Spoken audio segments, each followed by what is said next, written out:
Well, another mainstay of San Francisco's Union Square is about to close. Saks Fifth Avenue says it will close its Union Square store on May 10th. The luxury retailer says that decision is part of the focus on long-term growth. Last summer, that store started requiring customers to make an appointment before shopping. They say employees will be offered the chance to transfer to Neiman Marcus if possible. Well, the Union Square Alliance told KTVU today that the closing was not an unforeseen development.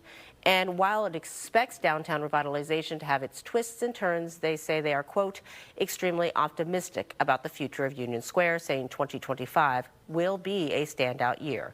Today's announcement, though, does follow departures of a number of big-name stores, including Nordstrom and Bloomingdale's.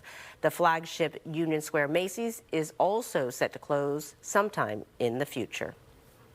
Well, a lawsuit may be looming over San Francisco granting Waymo access to Market Street. According to the San Francisco Standard, Uber is threatening to sue the city after Mayor Daniel Lurie announced that Waymo robo-taxis would be given near-exclusive access to Market Street. Since 2020, it's had restricted access for private vehicles. Allowing Waymo cars access is part of the mayor's plan to revitalize downtown. Uber reportedly says the plan is legally unacceptable, economically harmful, and fundamentally unfair. The mayor's office says Lurie is talking with Uber and Lyft about a long-term solution. Well, the European Union has fined Apple and Meta hundreds of millions of euros as it tightens its digital competition rules. The union imposed a $571 million fine on Apple for preventing app makers from showing users cheaper options outside of its app store. The EU also fined Meta more than $228 million because it forced European users to choose between getting ads and paying to avoid them. They have now 60 days to put an end to these breaches. Otherwise, they could potentially face periodic penalty payments. So again, we're following due process.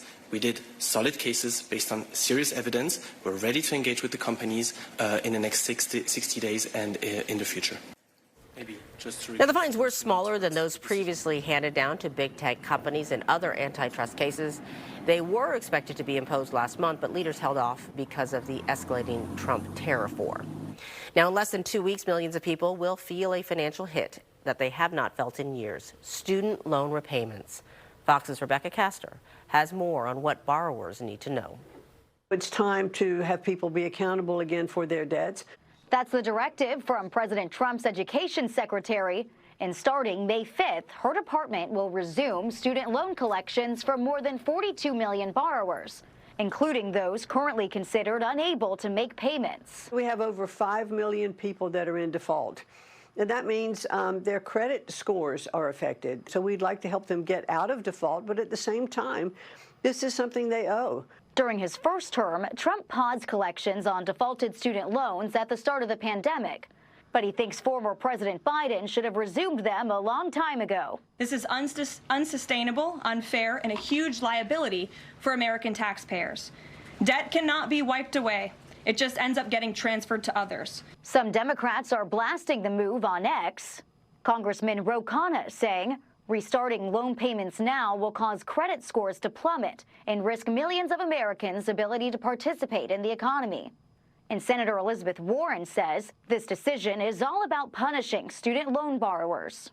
People who don't resume payments risk having their tax refunds, pensions, and even wages garnished by the government.